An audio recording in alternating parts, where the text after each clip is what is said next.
Hi guys, I've just had to record this one after seeing a bit of audio feedback on the previous version. This video tutorial here is just running through the edit of this silhouette of Lewis taking at Lake Burley Griffin in Canberra. So just a few quick comments about the shot itself. As you can see here, I've got fairly low when taking the photo, so I can try and get Lewis as much in this brighter area of the background as possible to get that contrast of his body against the sky and the reflections in the water here. So what I'll be trying to do initially is just drop these blacks so Lewis is completely silhouetted against the background. So using Lightroom, that's nice and easy. I'm just coming over here to the basic panel here, going to the blacks. Now I've already enabled the clipping indications here. So the blue here represents that the blacks have dropped down below. So I'll just be pulling these down until Lewis is pretty much completely into the blacks. I'm not too concerned about losing detail in these areas here or here because they're fairly dark to begin with. I'll turn those clippings off for now. So next step here will be trying to get a bit more vibrance and color in the main background, the sky and the reflections. So I'm just going to begin by dropping some of the highlights. Being a raw image, there's typically quite a bit of detail hiding down in the shadows. Just to offset that, I'll raise the whites a little. Just going to turn the J key to turn these clipping notifications back on. So red indicates that we've gone up above the upper bound, so we don't want to do that. So I'll leave the whites about there. Turn those clipping notifiers off again. Certainly needs quite a lot more vibrance. So I'm just going to give the vibrance a good kick. As you can see, it's already looking a ton better. Clarity, I might try adding a little just to bring a bit more detail out in the clouds. Start with 10. I think that's probably about spot on.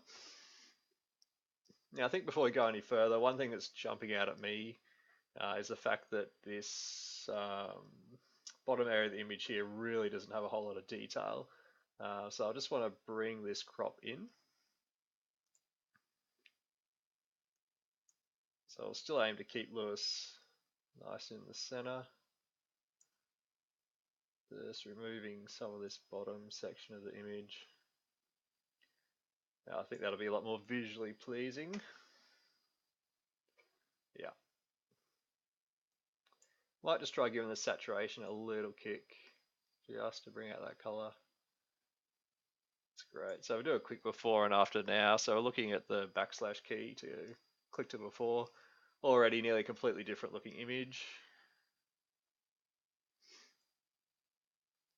Now just going to do a few modifications here on the curves panel. Firstly, I'll start with the lights. I might try just dropping those down a little, just to get a bit more detail. Try raising the highlights a little, just to get a bit more vibrance in that image. Darks and shadows I'm just going to leave as they are.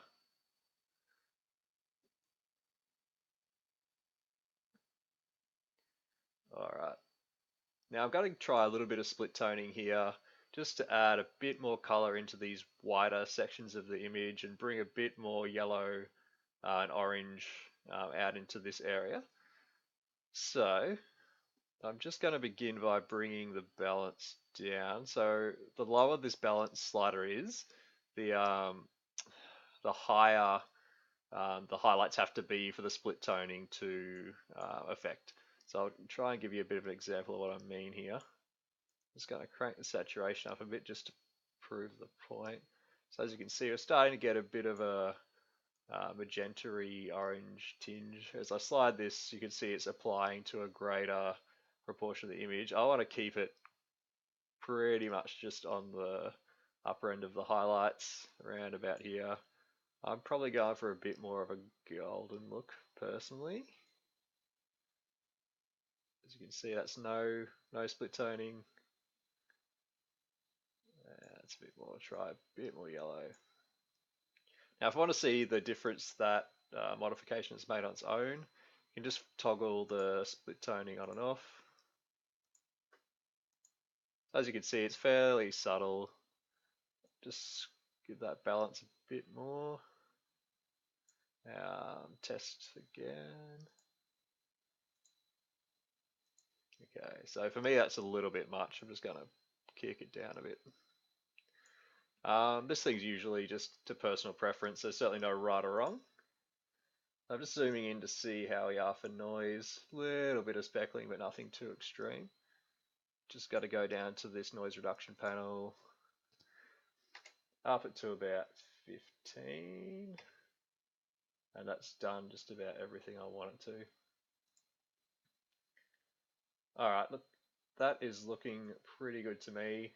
There's some nice natural vignetting just from the image on itself, so I don't really feel the need to add any more vignetting. We'll just do one quick before and after just to finish off. That's the before image, and this is the after. So if you have any questions, just drop me an instant message on Instagram at johnmuirphotography or an email, johnmuirphotography@gmail.com, and I'm quite happy to answer any questions you have. Thanks for watching.